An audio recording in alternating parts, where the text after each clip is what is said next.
Halo anak-anak dan remaja misioner yang dikasihi Tuhan. Jumpa lagi dengan Kakak Nancy dalam Doremi, doa dan renungan misioner sekami Paroki Santo Petrus dan Paulus Argapura. Hari ini Kamis 30 Juni 2022 dalam pekan biasa yang ke-13.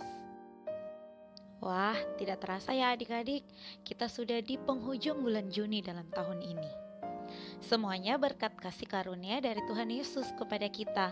Semoga adik-adik semuanya dalam keadaan sehat dan selalu bersuka cita ya.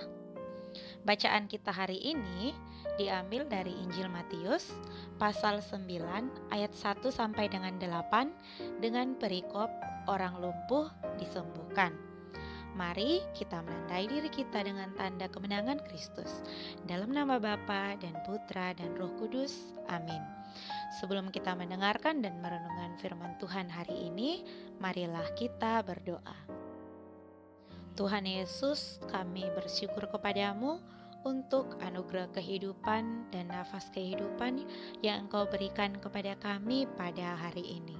Sekarang kami akan membaca dan merenungkan firman-Mu. Curahkanlah Roh Kudus-Mu ke atas kami, sehingga kami dapat memahami, mengerti dengan baik, dan dapat melakukannya dalam kehidupan kami. Demi Kristus Tuhan dan pengantara kami. Amin. Mari adik-adik, kita siapkan hati dan pikiran kita untuk mendengarkan firman Tuhan. Inilah Injil suci menurut Matius. Dimuliakanlah Tuhan. Sesudah itu, naiklah Yesus ke dalam perahu lalu menyeberang. Kemudian sampailah ia ke kotanya sendiri. Maka dibawa oranglah kepadanya seorang lumpuh yang terbaring di tempat tidurnya. Ketika Yesus melihat iman mereka, berkatalah ia kepada orang lumpuh itu, "Percayalah, hai anakku, dosamu sudah diampuni." Maka berkatalah beberapa orang ahli Taurat dalam hatinya, "Ia menghujat Allah." Tetapi Yesus mengetahui pikiran mereka, lalu berkata, "Mengapa kamu memikirkan hal-hal yang jahat di dalam hatimu? Manakah yang lebih mudah, mengatakan dosamu sudah diampuni, atau mengatakan bangunlah dan berjalanlah? Tetapi supaya kamu tahu bahwa di dunia ini Anak Manusia berkuasa mengampuni dosa." Lalu berkatalah ia kepada orang lumpuh itu, "Bangunlah, angkatlah tempat tidurmu, dan pulanglah ke rumahmu." Dan orang itu pun bangun lalu pulang. Maka orang banyak yang melihat hal itu takut, lalu memuliakan Allah yang telah memberikan kuasa sedemikian itu kepada manusia. Demikianlah sabda Tuhan. Terpujilah Kristus. Adik-adik yang terkasih, pernahkah kalian mengalami penolakan, merasa tidak disukai, merasa tidak diterima, tidak didengarkan, atau pernah dicemoohkan dan dianggap remeh?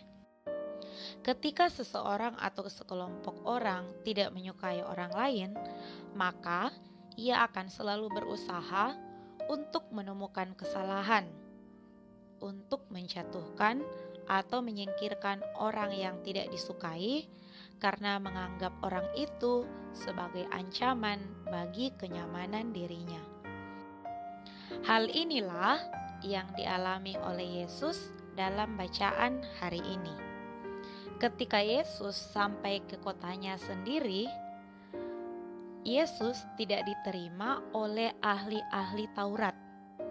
Tindakan kasih Yesus untuk menyembuhkan orang lumpuh dipertanyakan oleh ahli-ahli Taurat karena mereka takut kehilangan simpati rakyat. Sehingga mereka berkata dalam hati bahwa Yesus menghujat Allah. Tetapi Yesus mengetahui pikiran ahli-ahli Taurat dan kemudian menegur mereka. Orang yang lumpuh menjadi sembuh dan pulang ke rumahnya. Nah, adik-adik yang terkasih, sebagai pengikut Yesus, kita juga pasti akan mengalami penolakan, tantangan, ancaman, bahkan penderitaan. Yesus telah membuktikannya sendiri. Tetapi hari ini Yesus mengajarkan kepada kita bahwa tantangan yang kita hadapi tidak boleh melemahkan iman kita akan kebenaran firman Tuhan. Tantangan dalam pewartaan tidak boleh menghambat kita untuk terus melakukan kebaikan, membela kebenaran, dan mengusahakan keadilan.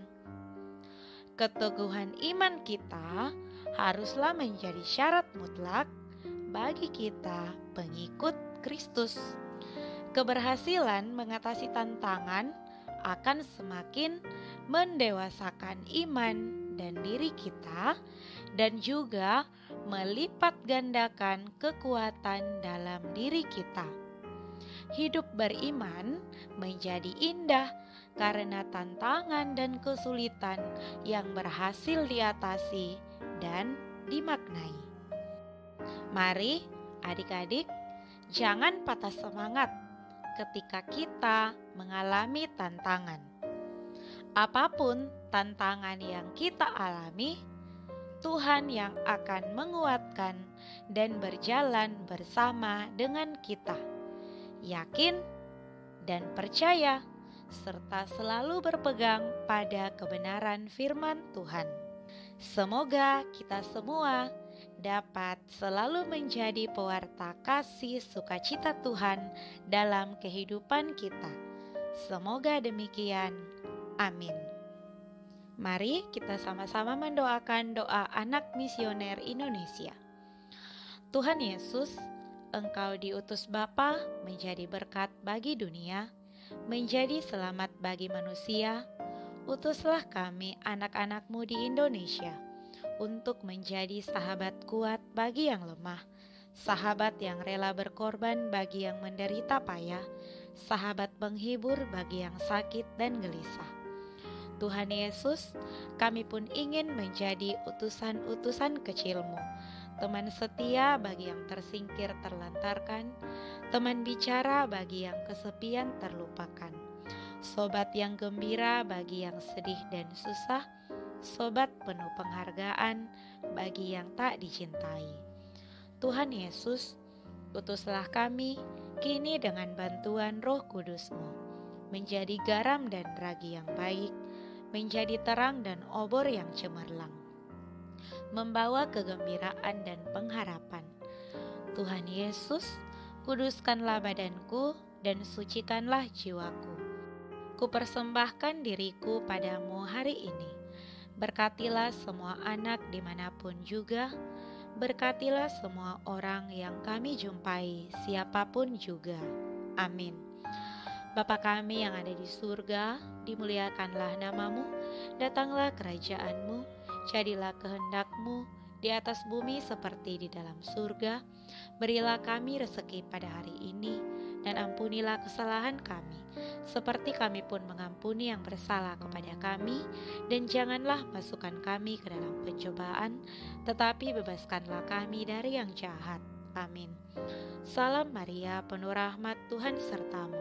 Terpujilah engkau di antara wanita, dan terpujilah buah tubuhmu Yesus. Santa Maria, Bunda Allah, doakanlah kami yang berdosa ini, sekarang dan waktu kami mati. Amin. Kemuliaan kepada Bapa dan Putra dan Roh Kudus, seperti pada permulaan, sekarang, selalu, sepanjang segala abad. Amin. Adik-adik, sampai di sini perjumpaan kita pada hari ini. Sampai berjumpa pada pertemuan berikutnya. Selamat beraktivitas. Tuhan Yesus memberkati.